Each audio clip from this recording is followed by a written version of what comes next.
Hello there, I'm the student, and in this video I'm going to show you how you can super easily become the HRE Emperor as the Papal State. So you see, the reason that I'm doing this video right now is that in my mind at least, this idea of becoming, a non-theocracy pope, you can, or of course, become a republic with that as well if you want to, is really a very interesting type of gameplay. It is really a lot of fun to play as the Pope if you are a republic or the HRE Emperor, so a monarchy and so on, right?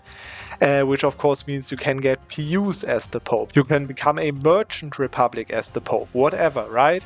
So, and what I'm thinking is that most people have the idea that this is a lot of scuffed things that you have to do, a lot of setup you need to do, a lot of safe scumming and so on, but that's not the case at all.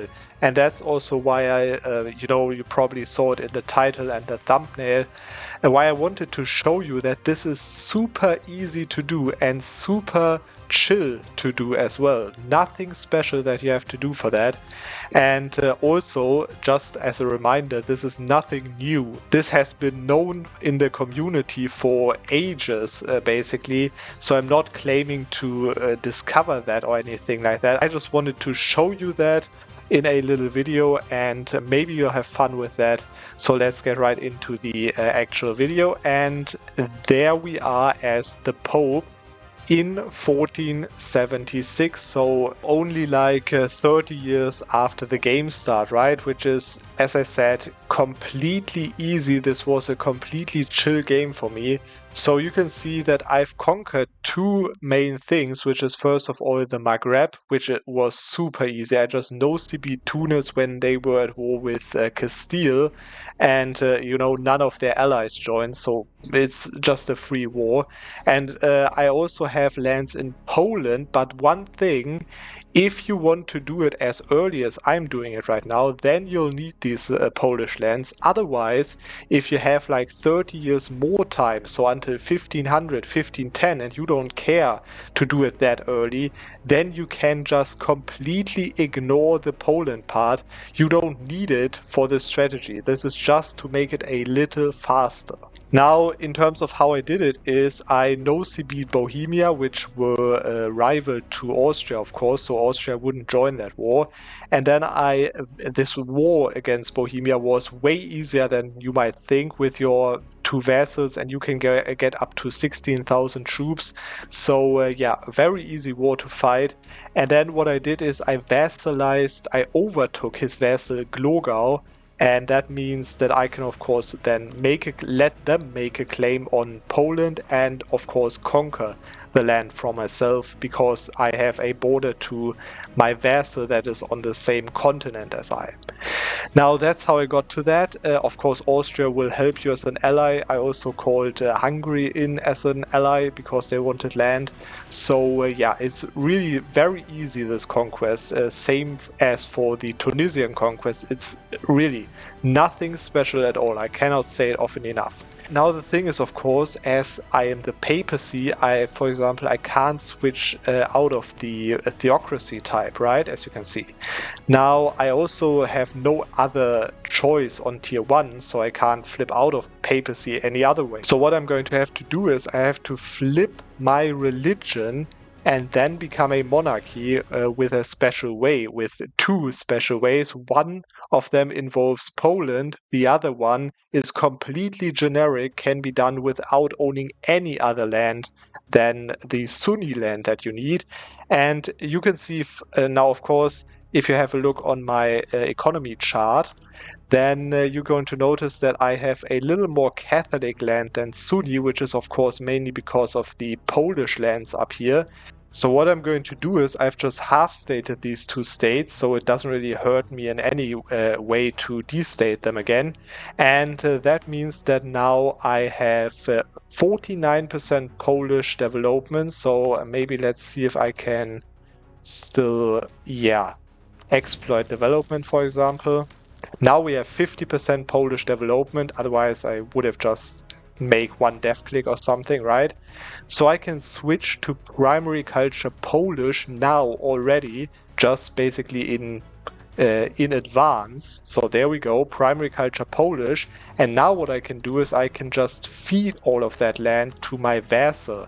And therefore, of course, get rid of that land. It wasn't full stated either, so it doesn't really matter that much as well. And now that I've done that, I can, of course, restate my provinces in Tunisia.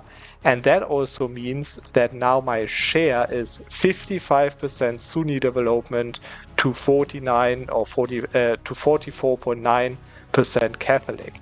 And that means what happens is once I move my capital to Tunis for just less than 200 points, so there we go, that means that I can now click a decision which is called Adopt Islam as State Religion. And yes, you can click that decision as the papal state. The only requirement is that you have Sunni or any Muslim religion as the dominant religion in your country, and that you have less than 80 devotion. And as I nose-beat in the beginning, I was just losing, because if you have negative stability, you are losing devotion yearly. But I think I wouldn't even need to do that to lose the devotion, because there are literally, let me tell you, so many devotion events that you can just choose to lose devotion in. You just need to get below 80, so it's not that bad in any sense. So yeah, that is very easy to achieve these requirements. And then I can now even get one stability for that and convert to the Sunni religion as the papal state. And of course, join the Muslim community. There we go. Yeah, now I'm the papacy that is Sunni, which is already cursed enough, right? So now you could probably unite the caliphate or something, right? But we want to stay Catholic, basically, so I'm just going to use that real quick to become a monarchy. And the way that I'm going to use it now is that now I'm no longer Catholic. I can trigger specific rebels that are called magnate rebels. And these rebels are based off my primary culture that is Polish, of course, right? So you can see, even though I have no land, I'm still primary culture Polish.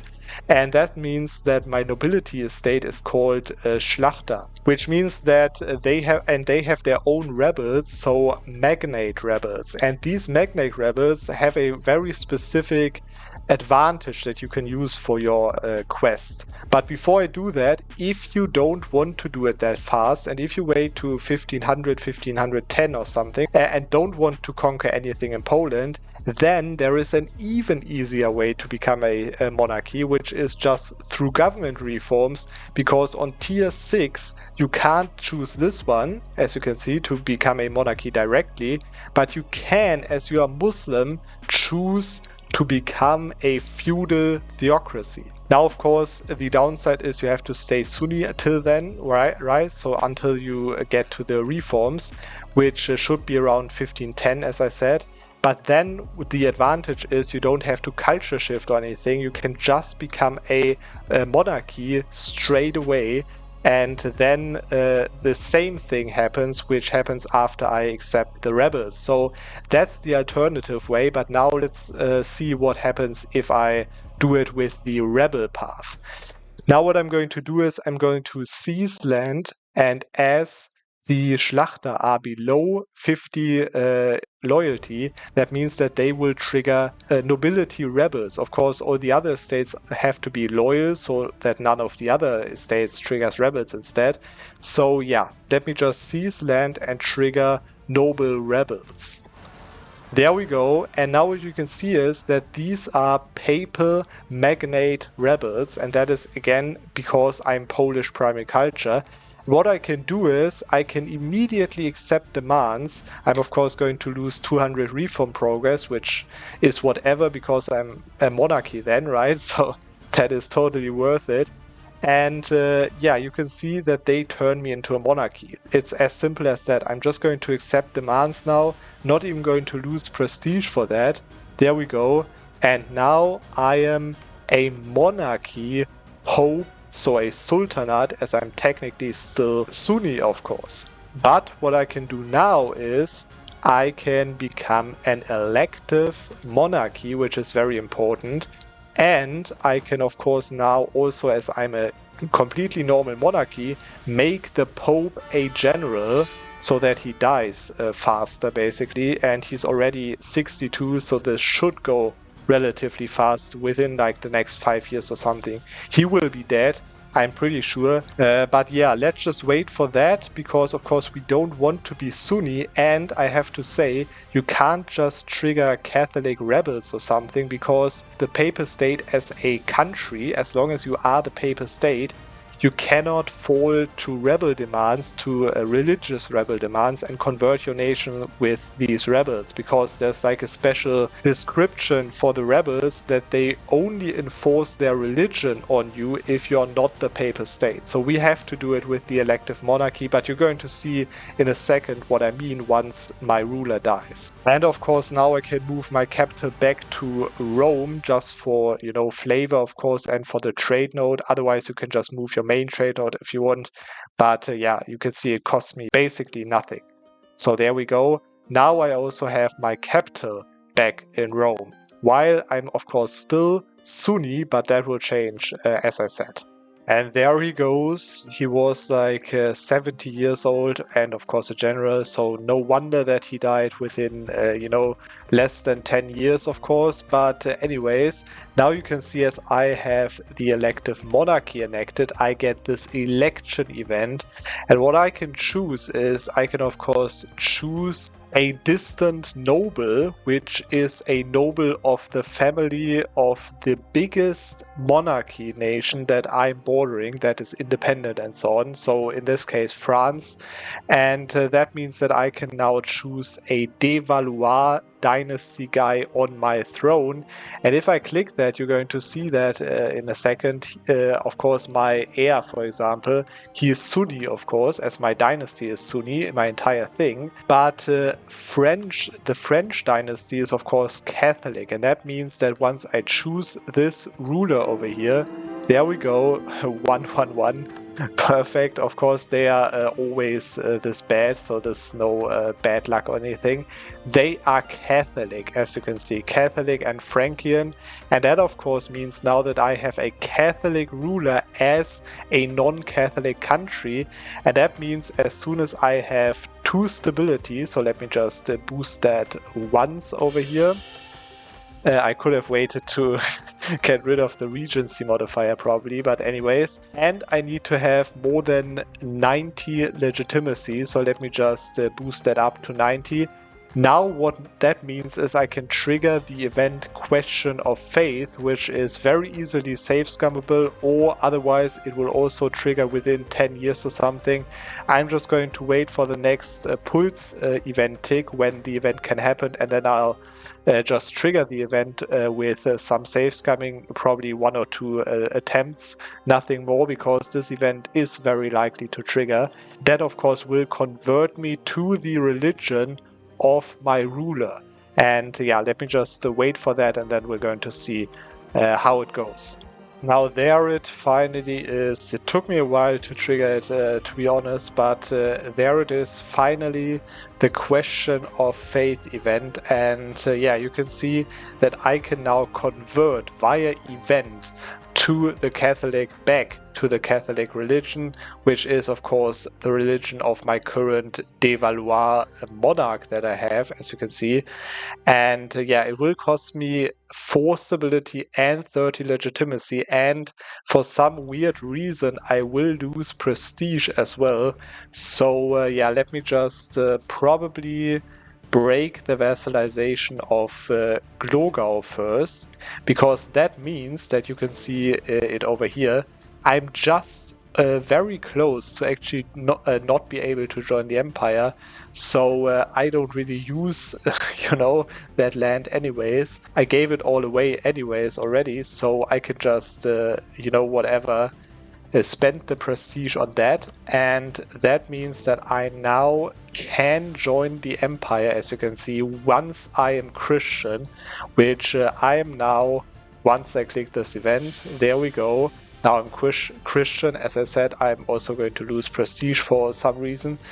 And yeah, that means that I can now join the HRE, of course, get my stability back up.